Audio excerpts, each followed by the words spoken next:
Terima kasih atas kesempatan yang telah diberikan. Saat ini saya akan mempresentasikan mengenai interaksi manusia dan komputer. Pengertian IMK, interaksi manusia komputer atau Human-Computer Interaction, adalah suatu bidang studi multidisiplin yang berfokus pada desain teknologi komputer dan interaksi antara manusia dan komputer. Tujuan IMK bertujuan untuk merancang sistem yang dapat digunakan yang berkaitan dengan penggunaan akhir atau end user sebagai berikut. Yang pertama, altruisme atau mementingkan orang lain. Yang kedua, pemasaran atau bisnis. Dan yang ketiga, aturan atau regulasi.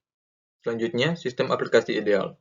Dalam semua produk sistem aplikasi yang ideal harus berguna atau useful, mencapai apa yang dibutuhkan.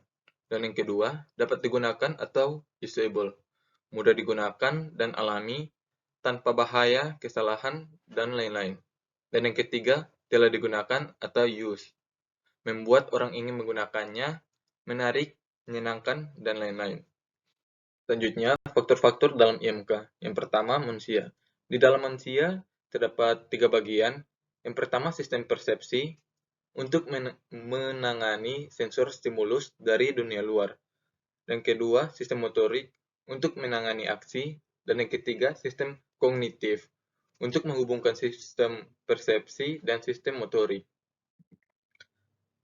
Selanjutnya, untuk input-output manusia terbagi atas 3 hal. Yang pertama, penglihatan, dan yang kedua, pendengaran, dan yang ketiga, sentuhan. Selanjutnya, yang kedua, faktor komputer. Dalam komputer terdapat 3 bagian, yaitu yang pertama, input device, seperti keyboard, mouse, touchpad, touchscreen, dan lain-lain. Selanjutnya, untuk output device, seperti monitor, mobile device, printer, dan lain-lain. Dan yang ketiga, sistem device, seperti memori, prosesor, network. Dan yang ketiga, faktor interaksi. Untuk model interaksi Norman pada tahun 1988 antara manusia dengan komputer antara lain, menetapkan tujuan, membentuk maksud, dan yang ketiga, menentukan urutan aksi, keempat, pelaksanaan tindakan, kelima, penerimaan kondisi sistem, keenam, menafsirkan kondisi sistem, dan yang ketujuh, mengevaluasi status sistem dengan tujuan dan maksud.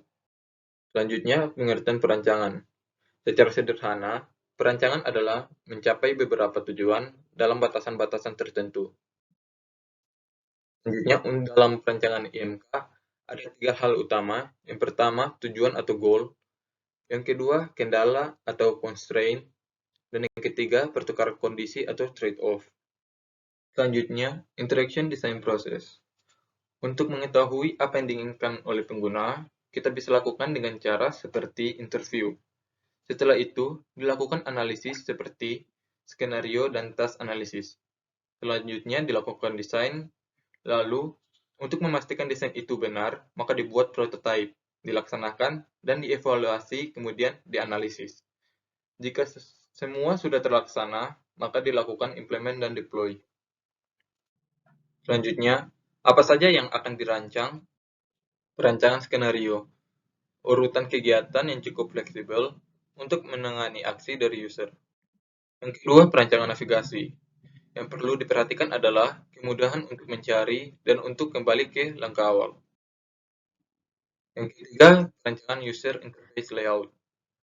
Penentuan warna, tulisan, dan ukuran tampilan berdasarkan skenario dan navigasi yang telah dirancang.